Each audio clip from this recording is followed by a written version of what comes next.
दोस्तों, अगर आपने पूरा पीएफ निकाला है और आपका टीडीएस कट गया है, जैसा आप इस स्क्रीन पे देख सकते हैं कि मेंबर ने पीएफ निकाला और उनका टीडीएस कट गया 10% का, तो अब क्या आपको ये पैसा आपका डूब गया या ये पैसा आपको कैसे मिलेगा, इस वीडियो में हम यही बताएंगे।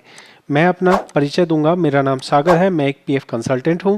मैं इनकम टैक्स का भी काम करता हूं। तो अगर आपका टीडीएस कट गया है तो जैसे आईटीआर का टाइम आएगा आप मुझे कांटेक्ट कर सकते हैं, मैं आपकी आईटीआर भर दूंगा।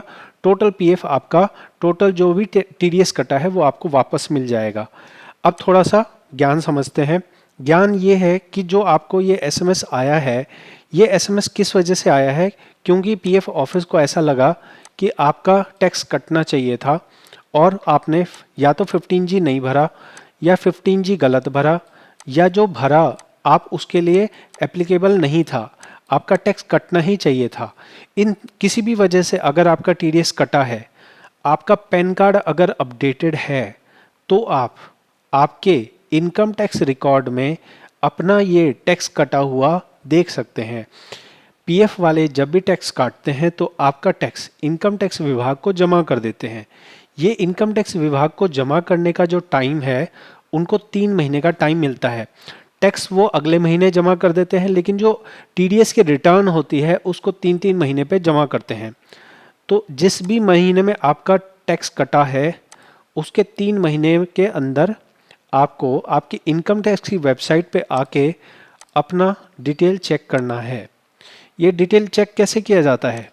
इसके लिए आपको इनकम टैक्स की वेबसाइट पे आना होता है और अपना लॉगिन करना होता है। आप जैसा देख पा रहे हैं, ये इनकम टैक्स की साइट है और इस पे लॉगिन पे आना होता है और यहाँ आके आप अपना अकाउंट अगर नहीं बना है तो आप बना लीजिए।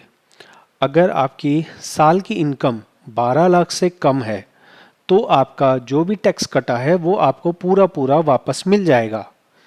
अगर आपने पीएफ निकाला है तो आपको उस पीएफ अमाउंट को अपनी सैलरी में जोड़ना पड़ेगा और जोड़ के आपकी टोटल इनकम बन जाएगी। अब मान लिया कि किसी की इनकम साल की 5 लाख है, जैसे इस केस में 2.5 लाख रुपए मान लिया हमने निकाला या 2,80,000 निकाला, तो टोटल बन गया हमारा 7,80,000। ये 7,80,000 पे ज़ीरो टैक्स लगता है, इसलिए जो 28,000 रुपये हमारा कटा है वो हमें वापस मिल जाएगा। ये कब मिल जाएगा? इसके मिलने के लिए इनकम टैक्स का साल ख़त्म होगा 31 मार्च 2026 में। ख़त्म होने के 2 महीने के बाद आपको फॉर्म्स दे दिए जाएंगे, मतलब ऑप्शन खुल जाता है और आप अपना फॉर्म भर सकते हैं।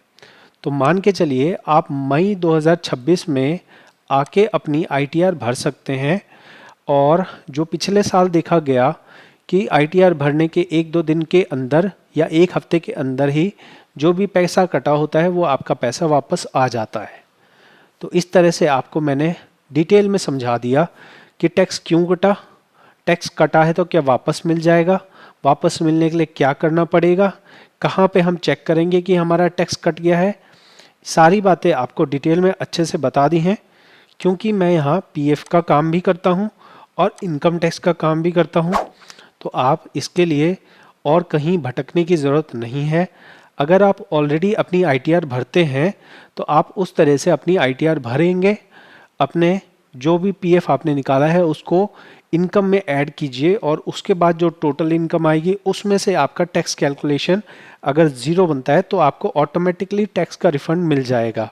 और अगर आप कभी आईटीआर नहीं भरे हैं आपने, तो अपना ज़रूर से अपना लॉगिन बना लीजिए, रजिस्टर कर लीजिए, क्योंकि जिस टाइम पे आईटीआर बनवाने के लिए आप आते हैं रजिस्टर नहीं होता है, रजिस्ट्रेशन करने में टाइम लग जाता है। तो अगर आपका टैक्स कभी भी कटा है, कौन से टाइम पीरियड पे कटा है, 1 अप्रैल 2025 से 31 मार्च 2026 के बीच में कटा है, तो आप एलिजिबल हैं मई 2026 में अपनी रिटर्न भरने के लिए। अगर आपका इससे पहले टैक्स कटा है या इसके बाद टैक्स कटेगा तो आप इनकम टैक्स रिफंड लेने के लिए अभी एलिजिबल नहीं है। पुराने वाले का तो आपका डूब गया और अगला जो 31 मार्च के बाद जो कटेगा उसके लिए आपको अगले साल वेट करना पड़ेगा। इसलिए बेहतर होगा कि सही तरह से 15G फॉर्म भरें। और अगर आपको इनकम टैक्स अपना ना कटवाना हो, सही तरह से फॉर्म भरवाना हो, तो आप मुझे भी कांटेक्ट कर सकते हैं। मैं यहाँ पे पीएफ का काम करता हूँ और आप व्हाट्सएप पे कांटेक्ट करेंगे तो आप मेरे से बात कर सकेंगे।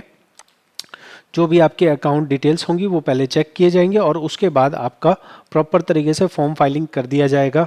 सक्सेस रेट 99% है।